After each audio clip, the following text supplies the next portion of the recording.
Welcome to my channel. இன்றைக்கி நான் உங்களுக்கு ஒரு ஹெல்த்தியான லட்டு தான் தயாரிக்கிற சொல்லித்தரப்போகிறேன். இது என்னென்னா முடி வளர்ச்சிக்கு நல்ல ஹெல்ப் ஆகும். எலும்பு தேய்மானம், அப்புறம் ரத்த சோகை இருக்கிறவங்க, பெண் குழந்தைகள் இவங்கெல்லாம் இந்த லட்டுவை சாப்பிட்டா ரொம்ப நல்லாயிருக்கும். நோய் எதிர்ப்பு சக்தி கூடும். ஸோ டெய்லி ஒரு உருண்டை சாப்பிட்டா போதும் லட்டு. இதுக்கு தேவையானது என்னென்னா பிஸ்தா எடுத்து வச்சுருக்கேன், ஒரு கப்பு நிலக்கடலை, சீட் எடுத்து வச்சுருக்கேன். இது பூசணி விதைன்னு சொல்லுவாங்க. இது பாதாம் பருப்பு, அப்புறம் முந்திரி பருப்பு, கருப்பு எள் இல்லைன்னா நீங்கள் வெள்ளை எள் கூட போட்டுக்கலாம். இது சியா சீடுன்னு சொல்லுவாங்க. இதுதான் முடி வளர்ச்சிக்கு ரொம்ப ஹெல்ப் ஆகுது. இது பார்க்கறக்கே நல்லா சாஃப்டாக இருக்கும், முகம் ஷைனிங்காக இருக்கும். இதை யூஸ் பண்ணுவாங்க. அப்புறம் இது தண்ணியில் ஊற வச்சு வெறுமையாக அந்த தண்ணியை தலைக்கு ஊற்றினா முடி நல்லா வளரும்னு சொல்லுவாங்க. நம்ம இது லட்டுவாகவும் தயாரித்து சாப்பிட்டா ரொம்ப நல்லது. ஸோ இதெல்லாம் நான் இப்போ ஃப்ரை பண்ணி எடுத்துக்க போகிறேன். கடைசியாக இதெல்லாம் வறுத்து பொடி பண்ணதுக்கப்புறம் அது கூட மிக்ஸ் பண்ணுறதுக்கு உருண்டை வெல்லம் எடுத்து வச்சுருக்கேன். வாங்க எப்படி பண்ணுறதுன்னு காமிக்கிறேன். எப்போவுமே பண்ணும்போது இரும்பு கடாயில் பண்ணுங்கள். இப்போ நம்ம சியா சீடை ஃப்ரை பண்ணிக்கலாம். இது ஆலிவ் விதைன்னு சொல்லுவாங்க. ஆலிவ் விதை ரொம்ப நல்லதுன்னு சொல்லுவாங்க உடம்புக்கு. ஆனால் அளவுக்கு அதிகமாக எடுத்துட்டால் இது தலை சுற்றல், உடம்பு ப்ராப்ளம்ஸ்லாம் கொடுக்கும். அதனால் டெய்லி இந்த உருண்டை ஒரு உருண்டை எடுத்துக்கிட்டிங்கன்னா போதும். இதுதான் மெயினே. இதுக்கு இந்த உருண்டைக்கு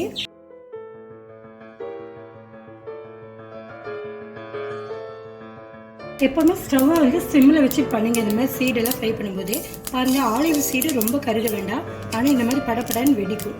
பாருங்கள், அங்கங்கே வெடிக்குது. இந்த மாதிரி வெடிச்சு வர சமயத்தில் தான் நம்ம இறக்கணும். பாருங்கள், எள்ளு நம்ம வறுக்கும்போது எப்படி குதிக்கும், அந்த மாதிரி இந்த மாதிரி பொடி வரணும்.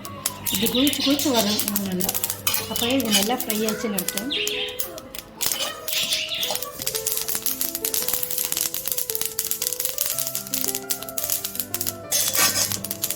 அடுத்தது கருப்பு எள்ளு நான் ஃப்ரை பண்ண போகிறேன். கருப்பு எள்ளும் அதே மாதிரி நல்லா ஃப்ரை ஆகி நல்லா பொரிஞ்சு வர சமயத்தில் நம்ம இறக்கினா போதும். எதுக்குமே நீங்கள் ஆயில் ஊற்ற வேண்டாம். வெறுமையாக வடச்சட்டியில் போட்டு ஃப்ரை பண்ணால் போதும். இது ரொம்ப ஹெல்த்தியானது. நம்ம ஃப்ளாக்ஸ் சீடு போடுறதுனால நம்ம முடி அடர்த்தியாக வளரும், முகம் நல்லா பளபளன்னு இருக்கும். இது ஆண் பெண் எல்லாருமே சாப்பிட்லாம். குழந்தைகள்லேருந்து ஆண் பெண் பெரியவங்க யார் வேணால் சாப்பிட்லாம். இது பயோட்டின் லட்டுன்னு சொல்லுவாங்க.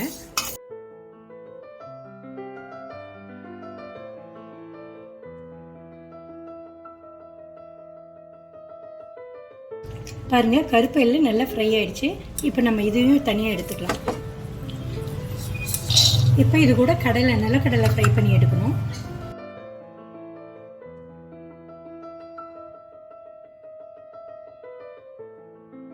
பாருங்கள், பூசணி விதை போட்டுக்கிறேன். இதையும் நல்லா ஃப்ரை பண்ணி எடுத்துக்கலாம். இது கூடயே பிஸ்தா போட்டுக்கலாம், முந்திரி போட்டுக்கலாம், அப்புறம் பாதாம் பருப்பு போட்டுக்கலாம். இதெல்லாம் நல்லா ஃப்ரை பண்ணி எடுக்கலாம்.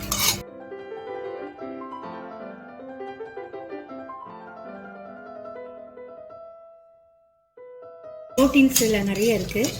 குழந்தைகளுக்கு, மெயினாக பெண் குழந்தைகளுக்கு ரொம்ப நல்லது இந்த லட்டு. கொஞ்சம் லைட்டாக நெய் விட்டுக்கோங்க.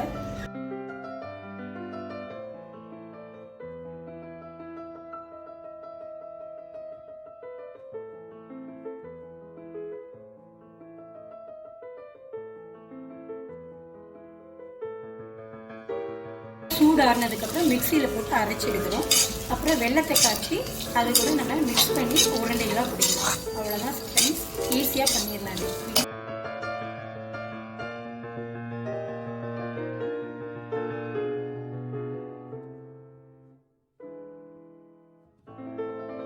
ஓகே, நம்ம இதை ஆஃப் பண்ணிக்கலாம். ரொம்ப கருக விட வேண்டாம்.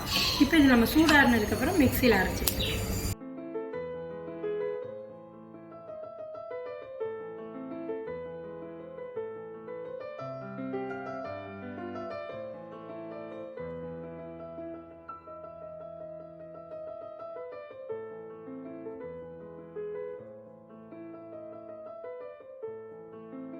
பாருங்கள், சீடு ஃப்ரை பண்ணி வச்சுருக்கோம். இது சூடாடுறதுக்குள்ள நம்ம இந்த வெள்ளத்தை பாகு காய்ச்சிடலாம். ஒரு வடச்சட்டியில் தண்ணி ஊற்றிக்கோங்க. அதில் இந்த வெள்ளத்தை போட்டுக்கோங்க. இதை நல்லா கலந்து விட்டுக்கோங்க. இது நல்லா கம்பி பதத்துக்கு முந்தின ஸ்டேஜ் வரப்போ நம்ம இறக்கிட்டு அந்த அரைச்சி வச்சுருக்க ப்ரோட்டீன் பவுடரை இது கூட மிக்ஸ் பண்ண வேண்டியது. இது நல்லா உடைஞ்சி நல்லா கலங்கட்டும். நல்லா கொதிக்குது. அந்த மாதிரி ஸ்டேஜில் நம்ம பவுடரை மிக்ஸ் பண்ணலாம்.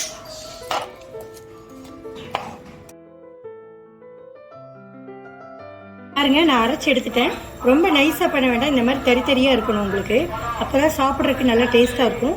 இப்போ வெள்ளைப்பாகு அடுப்பில் கொதிச்சிட்ருக்கு. நான் இது மிக்ஸ் பண்ண போகிறேன். வாங்க பார்க்கலாம்.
கொடுக்குற சூடில் நீங்கள் இந்த மாதிரி உருண்டை பிடிச்சி ப்ரோட்டீன் லட்டுவாக வச்சுக்கலாம். டெய்லி ஒன்று தான் சாப்பிட்ணும். இதில் வந்து அந்த ஆலி விதை சேர்ந்துருக்கிறதுனால நம்ம அளவுக்கு அதிகமாக எடுக்கக்கூடாது. டெய்லி ஒரு உருண்டை சாப்பிட்டா போதும். ஸோ இந்த வீடியோ உங்களுக்கு பிடிச்சிருக்குன்னு நினைக்கிறேன். மறுபடியும் உங்களை சூப்பரான ஹெல்த்தியான வீடியோவில் பார்க்குறேன். அது வரைக்கும் உங்களிடமிருந்து விடை பெறுவது பிந்து பஃபா கேம்ப்ஸ். Bye friends.